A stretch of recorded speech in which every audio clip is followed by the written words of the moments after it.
Hello अस्सलाम वालेकुम, welcome to my new vlog. तो जी आज के व्लॉग में सबसे पहले जो आप सीन देख रहे हैं ना, ये तो मैंने अपनी किचन की ना डीप क्लीनिंग की थी। सारे जो होते हैं शेल्फ़ वग़ैरह, इनको सबको साफ़ किया। और क्यों रोज़ फ़ाइट में ख़ैर मैं रोज़ करती हूँ, लेकिन हफ़्ते में एक दफ़ा जो है ना, फिर सारी चीज़ों को उठा के तो उनके नीचे से जितना भी जो है ना वो कचरा वग़ैरह इकट्ठा हो जाए तो उसको जो है वो साफ़ करती हूँ, और ये बहुत ज़रूरी भी होता है। तो आइए आज अब हम अपनी रेसिपी की तरफ आते हैं। आज मैं बना रही हूँ चने की दाल और गोश्त। ठीक हो गया। ये चिकन है और ये बोनलेस चिकन है। थोड़ा-सा मैं इसमें डालूँगी प्याज़ और 1 टमाटर। बहुत ज़्यादा मैं इसका मसाला नहीं बनाऊँगी, बिल्कुल हल्के से मसाले पे मैं इनको बनाऊँगी। तो इसमें मैं डालूँगी 3 अदद मिर्चें होंगी, और बाकी जो हैं वही हमारे जो रूटीन के मसाले होते हैं, जैसे नमक, मिर्च, हल्दी, इस सब इस किस्म के वही सब इसमें जाएँगे। तो ये तकरीबन आधा किलो के करीब दाल है, और इसमें मैंने पाव से थोड़ा ऊपर की क्वांटिटी में जो है वो चिकन लिया है। चिकन बिल्कुल बोनलेस है, और बहुत ही छोटी जो इसकी जो पीस हैं वो बहुत ही छोटे हैं, और मैं इन्हें अब मज़ीद छोटा कर लूँगी। ठीक है? तो सबसे पहले जो है ना, मैंने दाल को उबाल लिया था, इसमें थोड़ा-सा नमक और हल्दी डाल के। और ये उबली हुई दाल है, क्योंकि गोश्त जो मुर्गी का गोश्त होता है ना, ये भी यही जैसे कि आप जानते हैं बहुत ही नर्म होता है और बहुत जल्दी गल जाता है। तो इसलिए दाल को मैंने जो है वो पहले ही गला के जो है वो रख लिया था। तो चलिए जी बाकायदा तौर पर अपनी कुकिंग का आगाज़ करते हैं। तो यहाँ पर मैंने जो है वो प्याज़ को घी गरम करके तो उसमें डाल लिया। और प्याज़ को जो है ना हमने हल्का-सा जो है वो लाइट ब्राउन कर लिया। ठीक हो गया? सुनहरा-सा करके तो फिर हम इसका मसाला बनाएँगे। अच्छा, चने की दाल और गोश्त जो है ना, ये वैसे तो ये बड़ी बड़ी कॉमन सी रेसिपी है, और लेकिन जो इनका जो एक टेस्ट होता है ना, वो बहुत ही ज़बरदस्त होता है। मैं तो आज इसे चिकन में बना रही हूँ, लेकिन अगर इसे कभी आप गाय के गोश्त में ट्राई करें तो ये उसमें बेहद लज़ीज़ बनता है, क्योंकि गाय के गोश्त का एक अपना फ्लेवर होता है, और चिकन का जो है ना वो एक अपना फ्लेवर होता है। तो चने की दाल जो है ना, अगर आप गाय के गोश्त में उसके साथ इसका कॉम्बिनेशन करके बनाएँगे ना, तो ये उसका बहुत जो है ना उसका ज़बरदस्त सा टेस्ट आ जाता है। तो यहाँ पर जी हमने अपना जो है वो इसको सुनहरा हो प्याज़ को करना है, ताकि इसका जो सारा कच्चापन है ना वो ख़त्म हो जाए। अच्छा, मैं एक आपसे बात शेयर करना चाहती हूँ कि ये जो हमारी जो होती है ना डेली रूटीन में जो हमारे खाने होते हैं ना, इन तमाम खानों का भी ना एक अपना ही फ्लेवर होता है सबका, अलग-अलग, ठीक हो गया? जैसे कि नमक, मिर्च तो हम वही डालते हैं, लेकिन फिर भी हर खाने का एक अपना मुनफ़रिद सा जो होता है ना वो फ्लेवर होता है। टमाटर हम लेंगे, और उसको हम जो है छोटे-छोटे टुकड़ों में जो है वो काट लेंगे। और क्योंकि ये एक ही बड़े साइज़ का मैंने टमाटर लिया था, और ये बहुत ही ना नर्म था, मतलब कि इसे जो है ना मुझे ज़्यादा गलाने की ज़रूरत नहीं पड़ी। बहुत ही नर्म था और जूसी था। ठीक हो गया? अच्छा जी, यहाँ पर मैंने जो है फिर टमाटर को काट लिया, और फिर उसके बाद जो है मैंने जो अपनी जो मैंने आपको बताया था, जैसे कि चिकन के जो है उसको हमने छोटे-छोटे टुकड़े कर लेने हैं। तो थोड़ी-सी बात कर लेते हैं रब्बुल अव्वल के महीने की। तो जैसा कि आप जानते हैं कि रब्बुल अव्वल जो कि नहायत ही बाबरकत महीना है, हमारे प्यारे नबी सल्लल्लाहु अलैहि वसल्लम की जो है वो पैदाइश इस महीने में हुई। तो कसरत के साथ दुरूद शरीफ पढ़िए। वैसे तो दुरूद शरीफ जो है वो हम पे जो है वो पूरा साल ही फ़र्ज़ है, लेकिन इस महीने में ख़ास तौर पर से एहतमाम कीजिए, क्योंकि ये आपकी विलादत का महीना है।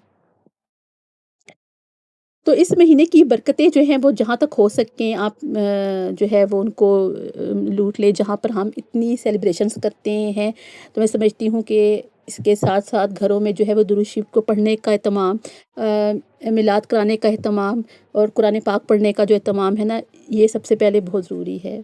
ठीक हो गया? तो क्योंकि असल चीज़ तो यही है। ठीक हो गया? क्योंकि जो हमने साथ भी लेके जानी है इस दुनिया से, तो असल सब कुछ तो यही है।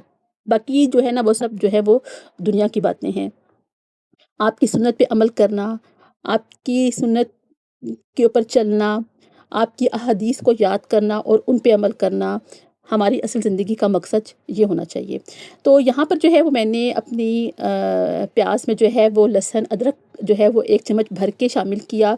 लहसुन अदरक का इस्तेमाल अपने खानों में लाज़मी किया करें। इसकी बहुत अफ़ीदियत होती है। ये आपके जिस्म में बादीपन पैदा नहीं होने देता है। इसके अलावा ये आपके दिल की शरियानों में भी जो कि अगर जैसे कोई होता है ना कि ब्लॉकेज वगैरह हो जाती है, तो ये उनसे भी बचाता है। तो यहाँ पर मैंने इसको अपने प्याज़ को अच्छी तरह से जो है वो गोल्डन ब्राउन कर लिया, और गोल्डन ब्राउन किया, साथ में मैंने इसमें लहसुन अदरक डाल दिया, और फिर इसके बाद जो है ना, जब अच्छी तरह से इसकी मैं भुनाई कर लूँगी लहसुन अदरक के साथ, तो यहाँ पर फिर मैं इसमें शामिल कर दूँगी अपना जो है वो चिकन। ठीक है, चिकन जिसको मैंने बिल्कुल छोटी-छोटी बोटियों में जो है वो काट लिया था। उससे क्या होता है कि ये जो है ना थोड़ा जल्दी गल भी जाता है, और जो बच्चे जो होते हैं ना वो भी ईज़िली खा लेते हैं। तो मैं आपसे बात कर रही थी रबीउल अव्वल के महीने की, कि जहाँ तक हो सके हम इसमें दुरूद शरीफ का ज़्यादा से ज़्यादा इत्माम करें, दुरूद शरीफ की बरकतें हासिल करें। आप यकीन करें कि मैं आपको बिल्कुल अपना पर्सनल एक्सपीरियंस बताती हूँ कि मैं जब भी कोई चीज़ कहीं रख के भूल जाती हूँ ना, तो मैं फ़ौरन दुरूद शरीफ पढ़ना शुरू कर देती हूँ, और अल्लाह जानता है कि उसकी बरकत से आप यकीन करें कि मेरे साथ इतनी दफ़ा ऐसे-ऐसे वाक़यात हुए हैं ना, कि लगता था कि चीज़ घर के अंदर है ही नहीं। लेकिन आपको मैं बताऊँ कि दुरूद शरीफ की इतनी बरकत होती है ना, कि वो आप खुद ब खुद उस जगह पे मुड़ जाते हैं जहाँ पे वो चीज़ होती है। और क्योंकि बच्चे जब मेरे छोटे होते थे ना, तो जैसे कोई चीज़ उठाई और घुमा दी, बच्चों को तो नहीं पता होता, वो तो इधर-उधर फेंक देते हैं। एक दफ़ा क्या हुआ कि हमारे घर में ना हमारी मोटरसाइकिल की चाबी गुम हो गई। अब यकीन करें पूरा घर हमने ढूँढ दिया।